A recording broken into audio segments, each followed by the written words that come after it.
پھر ہمارے دماغ کے اندر گہرائی میں لمبک سسٹم ہے جو ہمارے جذبات کو کنٹرول کرتا ہے. ٹھیک ہے. اور پھر ہمارا پورا نروس سسٹم ہے جو جسم کی مجموعی کیفیت کو سنبھالتا ہے. اب ہوتا یہ ہے کہ جب انسان روحانی طور پر بے سکون ہوتا ہے، یعنی جب اس کا تعلق اور معنی کٹ جاتا ہے، بالکل، تو اس کا لمبک سسٹم اس کھوکھے پن کو ایک خطرہ محسوس کرتا ہے. یہ خطرے کا سگنل اعصابی نظام میں فائٹ اور فلائٹ یعنی لڑو یا بھاگو کی کیفیت پیدا کر دیتا ہے. اوہ، تو انسان ہر وقت ایک تناؤ میں رہتا ہے. اور جب جسم اس شدید تناؤ کا شکار ہوتا ہے تو دماغ کا اگلا حصہ یعنی پری فرنٹل کارٹیکس فارم کرنا بند کر دیتا ہے.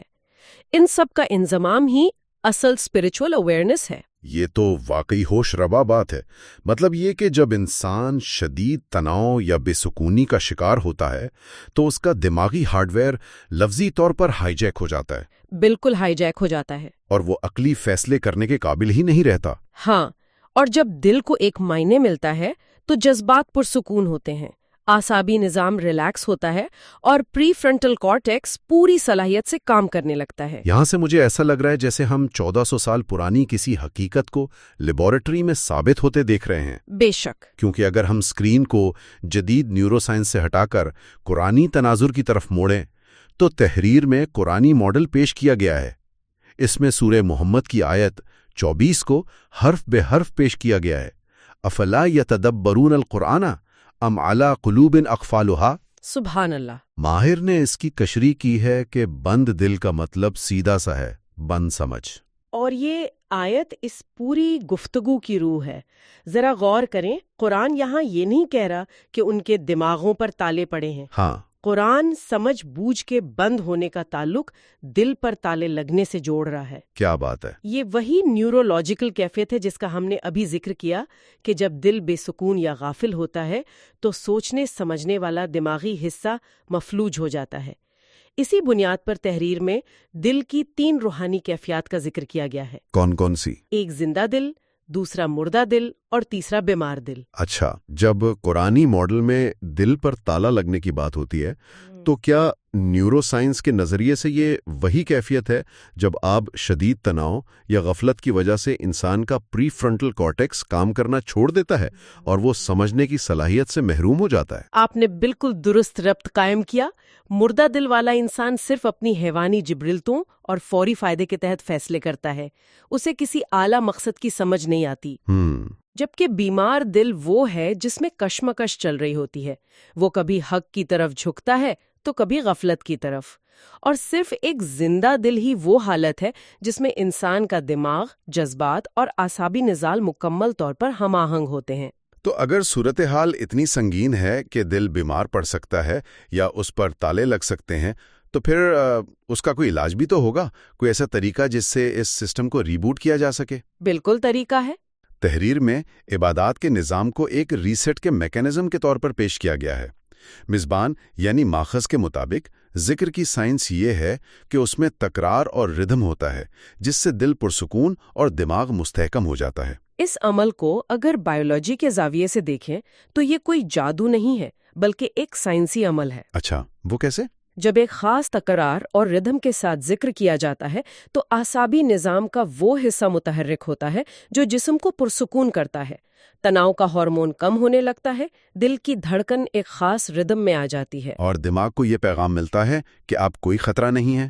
بالکل. اور یہی وہ کیفیت ہے جسے قرآن کہتا ہے کہ دلوں کا سکون اللہ کے ذکر میں ہے.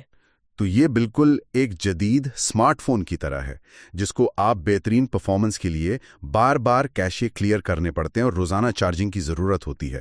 تو کیا نماز اور ذکر وہی کام کر رہے ہیں؟ یہ اسمارٹ فون اور چارجنگ والی مثال نماز کے تصور پر بالکل پوری اترتی ہے. تحریر میں نماز کو محض ایک رسم نہیں بلکہ ایک الائنمنٹ سسٹم قرار دیا گیا ہے. Alignment system? ہاں، جس میں جسم، دماغ اور روح کی مکمل ہم آہنگی ہوتی ہے.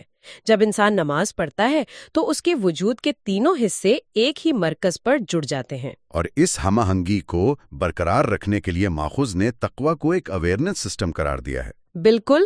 یعنی اللہ کی موجودگی کا احساس جس سے انسان کا ہر عمل باشعور ہو جاتا ہے. تقویٰ کو آپ ایک ایسے بیک گراؤنڈ مانیٹرنگ سسٹم کے طور پر سمجھ سکتے ہیں جو ہر وقت چل رہا ہوتا ہے۔ جب انسان کو یہ شعور ہوتا ہے کہ اسے دیکھا جا رہا ہے تو وہ آٹو پائلٹ موڈ سے باہر آ جاتا ہے۔ وہ شعوری فیصلے کرتا ہے۔ ہاں، اور یہ آگہی اس کے ہارٹ برین انٹیگریشن کو ٹوٹنے نہیں دیتی۔ لیکن انسان ہونے کے ناطے ہم سے غلطیاں ہوتی ہیں، یہ ہم آہنگی ٹوٹتی ہے۔ تو ماخوذ اس بارے میں کیا کہتا ہے؟ ماخوذ گناہ کو ایک ایسے وائرس کے طور پر متعارف کرواتا ہے جو اس سسٹم کو کریش کر دیتا ہے۔ اور یہ بہت اہم نکتہ ہے کہ گناہ کا براہ راست اثر دماغ پر ہوتا ہے۔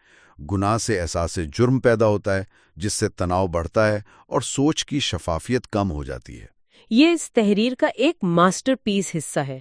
عموماً ہم سمجھتے ہیں کہ گناہ سے صرف اعمال نامہ خراب ہوتا ہے، لیکن نیورو سائنس بتاتی ہے کہ گناہ سے پیدا ہونے والا احساس جرم انسان کے اعصابی نظام پر ایک زبردست بوجھ ڈالتا ہے۔ تو کیا اس کا مطلب یہ ہے کہ گناہ صرف ایک روحانی غلطی نہیں بلکہ اعصابی سطح پر بھی تباہی مچا رہا ہے؟ 100%۔ اور کیا توبہ صرف ایک مذہبی رسم نہیں بلکہ بائیولوجیکل لیول پر خود کو ٹھیک کرنے کا ایک سائنسی عمل ہے؟ بالکل۔ ماہرین توبہ کو ایک ریسیٹ میکانزم کے طور پر واضح کرتے ہیں۔ ندامت دراصل جذباتی بوجھ سے رہائی اور روحانی شفا کا ذریعہ ہے۔ جب آنسو بہتے ہیں اور انسان جھکتا ہے تو وہ اعصابی تناؤ ریلیز ہو جاتا ہے۔ ہاں، اور اس شفا کو مزید مستحکم کرنے کے لیے تفکر یعنی گہری سوچ کی ضرورت ہوتی ہے۔ تفکر سے انسان کی آگاہی بڑھتی ہے اور دماغ میں نئے مثبت کنیکشنز بنتے ہیں۔ ذاتی سطح پر ریسیٹ ہونے کے بعد اب عملی زندگی اور بیرونی ماحول کی باری آتی ہے۔ ماخذ بتاتا ہے کہ کم بولنا اور زیادہ محسوس کرنا کس طرح اندرونی شفافیت کا باعث بنتا ہے۔ اسے خاموشی اور موجودگی کا نام دیا گیا ہے۔ جب ہم مسلسل بولتے ہیں یا معلومات اندر ڈالتے ہیں تو دماغ کو پروسیسنگ کا وقت ہی نہیں ملتا۔ تو آج کے اس شور شرابے اور سوشل میڈیا کے دور میں کم بولنا اور زیادہ محسوس کرنا شاید سب سے مشکل لیکن سب سے طاقتور عادت بن چکی ہے۔ اور اچھا ماحول کتنے ناگزیر ہے۔ ہم اپنے ارد گرد کے لوگوں کی کیفیت کو عکس بند کرتے ہیں۔ اگر ماحول اچھا ہو تو روحانی فریکوینسی بلند رہتی ہے۔ بالکل، اور اس کے لیے ماہر روزمرہ کی روحانی روٹین کے 4 اجزاء پیش کرتا ہے۔ اچھا، وہ کیا ہیں؟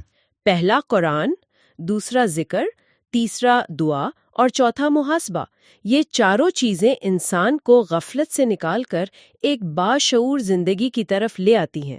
تو ان تمام حصوں کا جو نچوڑ ہے اور تحریر کا اصل پیغام ہے وہ یہ ہے کہ روحانیت کوئی اضافی چیز نہیں ہے بلکہ یہ اصل زندگی ہے۔